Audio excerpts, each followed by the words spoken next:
This Lifetime Achievement Award is presented at every year in our graduation ceremony to an extraordinary leader who has achieved remarkable business success in his or her life, who possesses exemplary leadership qualities, who has made an outstanding contribution to the socio-economic development, and has lived a life of the highest moral and ethical standards.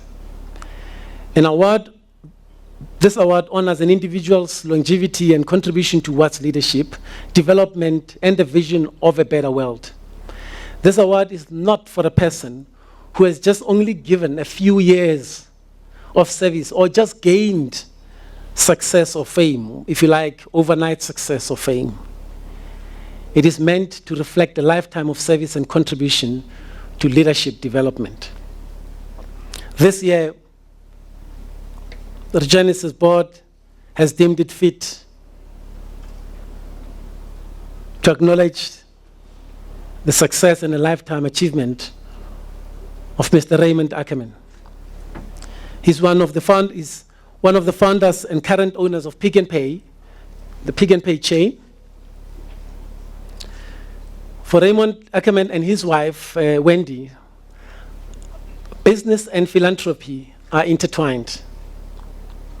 Pick n Pay has pioneered certain retail concepts in South Africa, for instance, your hypermarket and generic, or if you like, what we call the no-name brands. His motto is, building a successful business is 90% guts and 10% capital. In 1967, Raymond started a retail corporation with the purchase of 4 small shops. Pick n Pay now operates in food, clothing, and general merchandise sectors, as well as financial services. This company operates throughout South Africa, Southern Africa, and Australia. He and his wife began the Ackerman Family Educational Trust, which has funded various educational courses since the 1970s. I'm going to ask Dr. Marco Saravanya, our chairperson, to do me the honors of awarding the Lifetime Achievement Award to Mr. Raymond Ackerman, and then we'll ask Mr. Raymond Ackerman to say a few words. Let's do this with honor and respect and give a round of applause to Mr. Raymond Ackerman.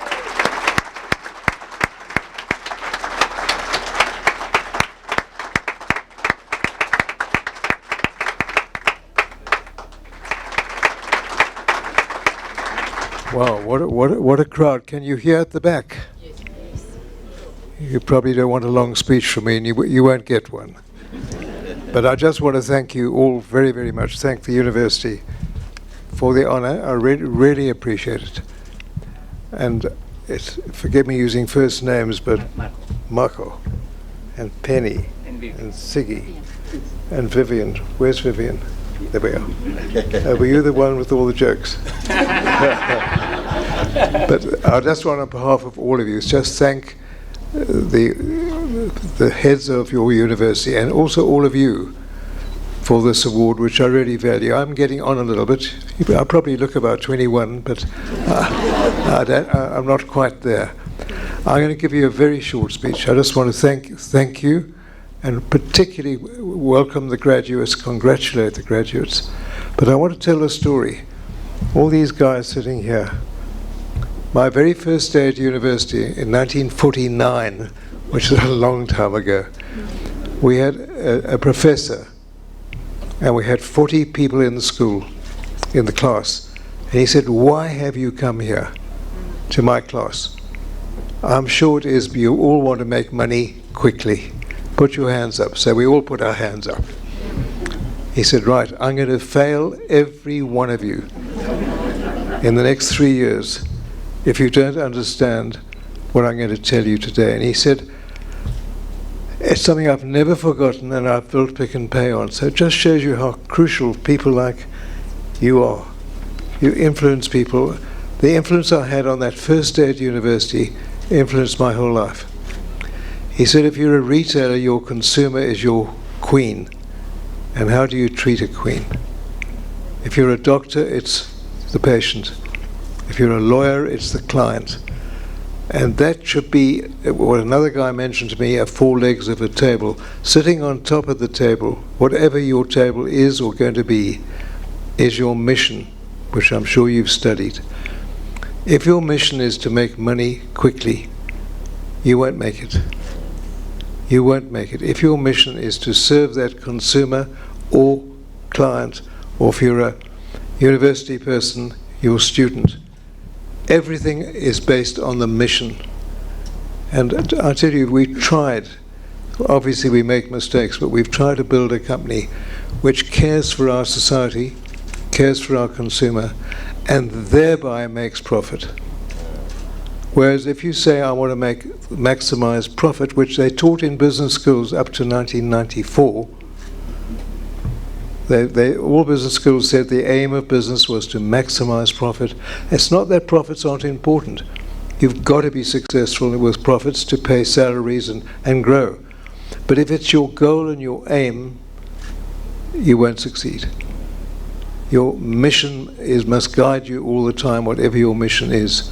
And I know I don't want to give any lecture here today, but to say how crucial that first day at my UCT college, it changed my whole life. I must fight our guys probably day in and day out on this fundamental, simple principle. And although the world has changed, and it's changed a lot, it's amazing how it still carries to me the greatest aim of business, and business or career. And I know a lot of you, young people. We got 14 grandchildren, and I try and get across to them all that yes, we are going through problems, as you've heard from our very good speakers earlier. Sure, we're going through problems, whether it's political or whether it's educational. But I go back to 1985. A lot of you weren't even born then. We had the National Party in power. We had President Botha getting up at the famous, what was it, Rubicon, the famous Rubicon speech, saying everybody was expecting things to get better. He was going to change apartheid and do all sorts of things, and he said nothing. And everybody was very disappointed. The students were out on, not on fees must fall, but they were out on anti-apartheid and all sorts of things. We had huge troubles. And a few years later, you had Mandela de Klerk, 89, 90, and a total change in South Africa. Lots of our friends were leaving. I can't tell you, I was told, oh Raymond, you've got to leave. You've got 4 children and grandchildren coming. And we stayed, and thank God we stayed. Because this is a great, great country. It's got a hell of a future, in my opinion, despite our problems. So to all you young people, we need people like you, clear thinking, who can see through all through the problems we have. And without problems, you can't really have a life. You'll always have problems. A Japanese guy said, Minister, to me, Raymond, don't get depressed when you have problems. I met him on a particular day, this particular man, but he said, don't be depressed. He said, when you have 84 problems, it's fine. That's what life's all about. It's the 85th you must worry about. So I could keep you, and I don't want to keep you. But the same man who taught me the 4 legs of a retail table, he said to me, if you can keep your head so close to the ground that grasshoppers jump in. That sounds very stupid, but it's be open-minded and help people. I can tell you now, I'm here today because I try to follow those principles. We've got franchising now. We franchise Pick and Pay to lots of wonderful people.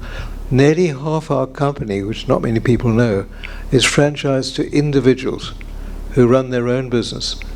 We don't finance them, but we buy for them, we help them, we guide them, and they are part of the Pick and Pay family. I got that by going to a conference, a big conference like this, in 1984, Of course, Mr. Mandela said to me at a meeting, Raymond, why do you just open stores?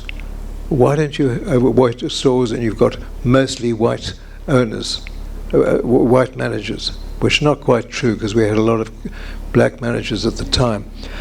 But he said, why not open up where you can let our people, both black and white, own their own stores? And I went to a conference, I heard about franchising, and we now have half our business, just under, franchised. Individual people owning the Pick n Pay name. So I'm just trying to say, if you are open-minded and are prepared to help people, it's amazing what comes back. I wouldn't be here today at all if it wasn't for that professor I mentioned and a chap called Jack Golden, who started Pick n Pay. You may not know this, I didn't start Pick n Pay. I bought 4 stores with borrowed money because I had no capital. But this man was a little guy in Cape Town. He opened 3 stores called Pick n Pay. And he phoned me when I was running Checkers. You probably haven't heard Checkers is another name in South Africa. But I started Checkers for Greatermans. I was part of a big company. I opened the very first store, and I opened 85 stores as a young guy. And then they threw me out, not because I did any stealing, but I fought the board all the time on these principles I've mentioned today, and they wouldn't listen. And it was the most amazing thing that this Jack Golden phoned me and before I left and said, Raymond Ackerman, I don't know you. Can I come and study your Checker stores? Because I'm opening a group called Pick n Pay. I'm opening big stores and I want to know how to lay them out. So I said, yes, you can. Come up to Joburg and I'll show you around. And I left my office. I took him around for the day. And I was running a big job of 85 stores, and here was a little guy from Cape Town, but I remembered what it was like to start.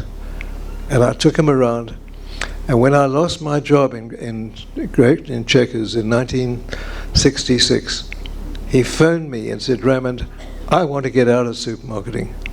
I would like you to buy me out because of the way you treated me in taking me round.